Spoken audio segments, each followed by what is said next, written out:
Well, hello YouTubers, astronomy enthusiasts. Welcome back to my channel, Mike here. Once again, we're out in Arizona at our remote Arizona cabin. And out here to do astronomy, as usual, because the sky here is amazing. Oh my goodness, it was such a great night last night. Started out windy though, really windy. And I set up the mount over here by the cabin, which is not normally where I set it up, just because I needed to test some new setups I had. New way of attaching the camera to the scope, and some other changes to the setup. And I just wanted to make sure it was all going to work. I could get the camera in focus. Everything was going to work. And well, surprisingly, the wind died down, turned into a really great night.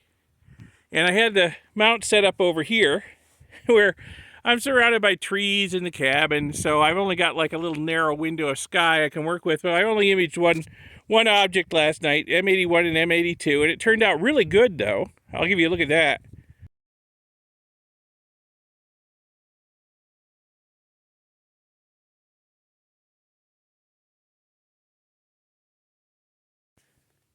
So yeah, it worked out last night, but you know, really I could only image one object very well, so this is not where this normally sets up. Let's go over and I'll show you where it normally sets up. So if you've watched any of my other videos from doing astronomy out here in Arizona, you know that I normally set up inside this 10 by 10 dog kennel, which is in a much more open area. You can see a lot more of the sky. The trees are far away, the cabin's far away. So what I normally do is I hang tarps on the sides of the dog kennel to block the wind and keep from shaking the telescope while I'm doing astrophotography. Works pretty good, you know. For a cheap, easy astronomy enclosure, it works pretty good.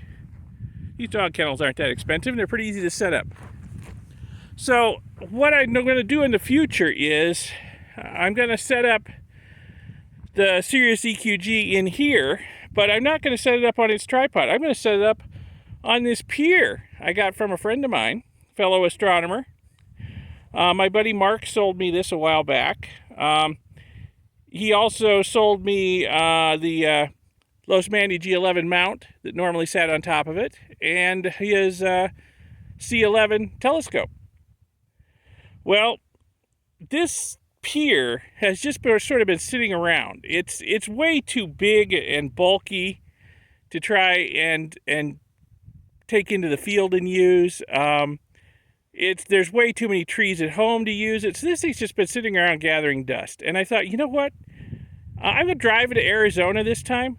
I'm going to throw this in the truck and take it with me and take it out to Arizona, and I can actually get some use out of it out there. I'll set this up in the dog kennel. I'll make some interchangeable plates to go on top of the Pier for my different mounts. So right now what I've got up here is a plate for my ioptron mount, and it just screws on with these big hand bolts on and off. And that was pretty easy to make because ioptron actually sells a Pier adapter for their mounts. So I just had to bolt this Pier adapter onto a piece of wood, and this bolts onto the top of the Pier here. And that works pretty good. Now I can just take this off, and I can put on another adapter that I'm in the process of making for the Sirius mount. And the Sirius mount is going to bolt on here similarly. Well, it'll bolt on this way. Face north correctly there, Michael. So what I'm going to do is I'm going to take the Sirius mount apart. I'm going to take the legs off of it, and then I'm going to bolt it onto this plate here, and then this can bolt on top of the Pier. And then I can go with either the Sirius mount, which I use mostly out here, or I can go with the ioptron mount, which has a higher payload capacity if I get a bigger telescope, which I might, or hang more accessories off the existing telescope. So yeah, this is gonna be cool. I'm gonna have interchangeable tops to the Pier, and then I can put either of my two mounts on it. And this will just live out here. This will stay here. I don't have to take it down. You know, it gets really windy out here when I'm not here, and the tarps aren't up. I can't leave anything. You know, I can't leave the tripods in here because, you know, if we get like 80, 90 mile an hour gusts, they're going to be blown over into the dirt. So this thing, though, this can just live here. This can stay here. I don't care if it gets sandblasted. It's not going anywhere. This thing won't move. It's heavy anyway. Now I can go either way. The Ioptron mount's repaired. I've still got the Sirius mount, so I just want to be able to go either way with this. So that's my plan. And I need to go into town and get some parts I need to attach the Sirius mount to this.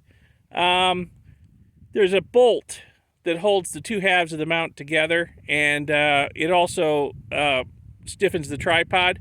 So once I take the tripod apart, yeah, the two halves of the mount aren't going to stick together unless I get a new, what is it, M10 bolt about 45 millimeters long I need. So I'm going to have to go into town and get that and some other stuff, and then we can get to work on this. Yeah, this long bolt right here, you know, not only holds the tripod spreader, eyepiece holder, it also, there's a little joint right here. It holds the top and bottom halves of the mount together. So I need to replace that bolt with something a lot shorter, but still long enough to go from here up into here and hold it all together. So I need to go to the store. It's a 30-mile trip one way to the hardware store. So I've been waiting until I need a few other things before I head over there. But we'll get that, and then by this afternoon, I should be able to start taking this thing apart and reassembling it on its plate. All right, I went into town today, got the parts I needed. So now it's time to take the legs off this thing and bolt it up onto this. I decided I needed a central hole because I'm probably going to have to adjust the tension on the new bolt I put in. This long bolt down here, you adjust the tension on it to make the azimuth adjustment tight and make sure that the head doesn't rock around on the base. So I had a thought, once I replace this long bolt with a shorter bolt, I won't have access to the head of that bolt once it's bolted onto the pier. So I'm probably going to be able to adjust the tension through the bottom here before I put it on the pier and get it the way I like it. So, all right, so I made that change. So I'm going to take this apart, and I'll be able to remove the head off of the base, and then I'll take the legs off the base and mount the base on here. Then I should be able to put the head back on. So we'll see how it goes. I'm going to have to put the phone down to work on this. It's so windy I don't trust the tripod. I'm afraid it'll just blow right over. So I'll just show you steps as I go. Okay, here's that long bolt off. This is what I had to buy a replacement for right here, 10 millimeters. Adjustment knob that goes on this end up here. Eyepiece tray / spreader stiffener for the tripod. I'm going to put all the pieces that come off in this bin. It's going to be labeled what they are. And this is all completely reversible. You know, the legs are going to go in that bin too. But it's all completely reversible. I can always put the tripod back together and take this thing off of that base over there if I want to. So, you know, I'm not destroying anything, so I can always put it back the way it was. So let me get this stuff put away and get the head off of this. Well, there's the head off. Yep, I've decapitated the mount. With that long central bolt out, the whole head just lifts right off.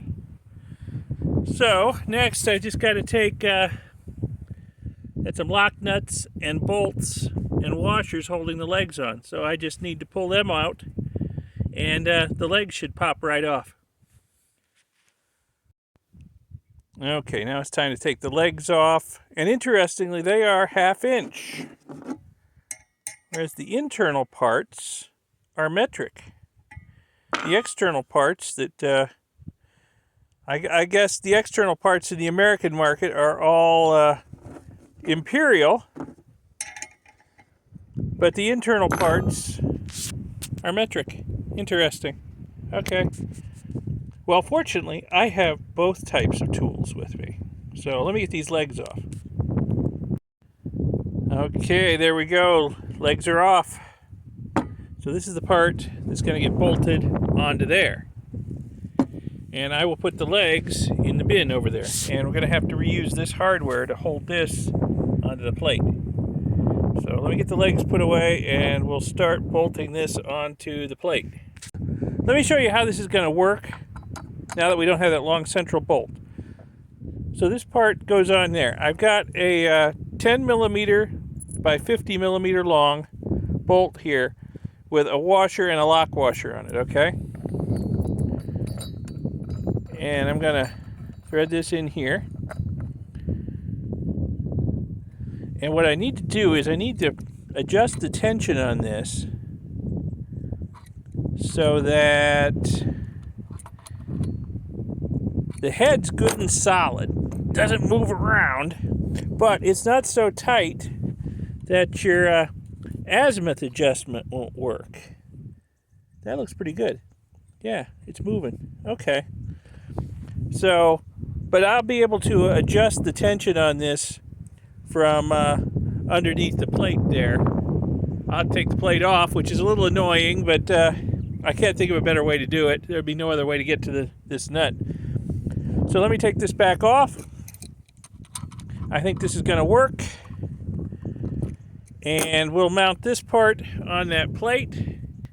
And then I can put the head back together and we should be able to put it on the pier out there. And maybe if this wind will die down a little bit and the sky stays clear tonight, maybe we can actually use the telescope. What do you know? It fits like it was made for it. Oh, wait, it was. Yeah. Okay, so I just got to get all the nuts and washers on, tighten them down. Then I can mount the head up on top of it and put the bolt in from underneath. Takes a 17 millimeter socket. And then we should be good to go. Ready to take this out to the pier. I love it when a plan comes together. That's working good. That's working good. Now, if you're playing along at home and want to do this, be aware this is going to void your warranty. All right, from Orion. I got this thing used. It's old. It's an older model. I'm sure the warranty was long expired, and it's not the first modification I've made to it. So, you know, I'm not too worried about it. But just in case, you know, you want to do yours, just be aware. Probably going to void the warranty. All right. Let me make sure. Yeah, we still got good motion on the azimuth adjustment, and everything's good and tight. Okay. All right, good. Let's go test fit it on the pier, see how it looks. Well, there we go. Wow, sometimes I even impress myself. This looks like a great setup. Got my Uber pier here. And now I've got the Sirius EQG bolted onto it. And it can unbolt in about a minute and go away for storage and just leave the pier here. Or I could unbolt that and put on the plate for the Ioptron mount, which I will do one day, I'm sure. But right now the Ioptron mount's stored away. All right. And this should be fairly repeatable. The pier, I carefully leveled the top of the pier, the top plate of the pier. So this should go on fairly repeatable. Minimal repolar aligning, I'm hoping. And this pier is just as stable as can be. It weighs a ton. So, all right, this is going to be great. So let me get my wind shielding tarps up and get all of the wiring and stuff in place, and we'll see if we can do some astronomy tonight because the sky is very clear and the wind is, well, abating a little bit, but I think we're definitely going to need the tarps. All right, let me get to work. Well, I was pleasantly surprised right about sunset while I was having my dinner. The wind dropped to nothing after howling all day. So, you know, I was just getting ready to come out and put the tarps up. Maybe I'll try without tonight. Maybe like performing without a net, but we'll see how it goes. The moon's going to rise before too late anyway, so I wouldn't get too much time out here. Hopefully we'll get a couple hours without a lot of wind, and we'll get to test out this new setup. So I got a lot more wires to connect to this thing to get it ready to go. So let me get to work. Oh, it's getting dark fast. Wow. Still Still wind free and very clear. Very clear. Stars starting to come out. Probably not showing up.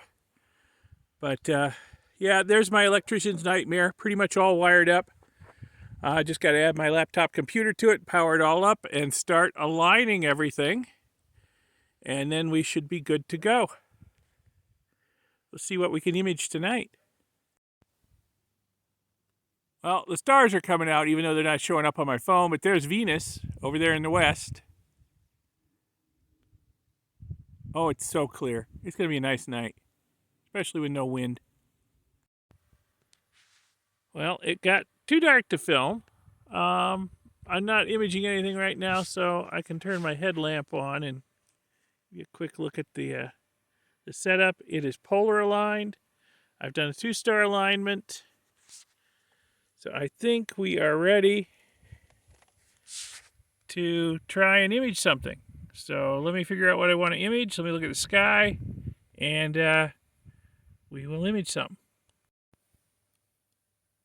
Well, it looks like I've settled on M51 for tonight's target. So that's a single 2-minute subframe. So I'm going to take a bunch of 2-minute subframes. I got about 30 degrees before I need to do a meridian flip, so I should get about 2 hours of data on this object. And we'll see how it looks then. So let me get to recording some data here. Couple of exposures in. PhD guiding is dead nuts on. Working good, working good.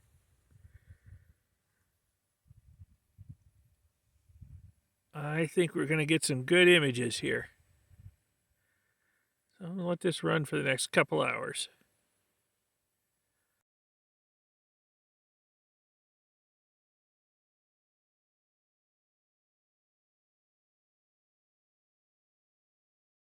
Well, that worked great. It's too bad I was only able to image one thing before the moon rose last night. But wow, that worked great. Mark, your Pier has a new home, and it's in use in Arizona. All right, I love the whole interchangeable top thing. We're getting a front coming through. It's going to be a dry front. We're not going to get any rain out of it, but it's going to be cloudy and very windy for a while. And my time out here has come to an end anyway, so I can't do any more astrophotography. So I'm going to take the head off, and I'm going to put it in the shed, and I'll cover the top of the pier.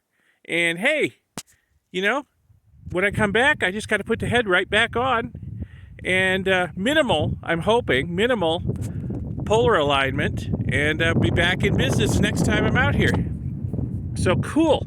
So if you found this video at all interesting, inspirational, educational, whatever, give it a like, give it a thumbs up, and subscribe to see my future videos. There'll be lots more videos on lots of different subjects, including more astronomy and astrophotography videos. So subscribe to see those videos. Check out my second channel, Electric Geek 64. There's good stuff going on over there if you're all interested in electronics or retro computing. And I'll see you in the next video. Thanks a lot for watching this one. Bye.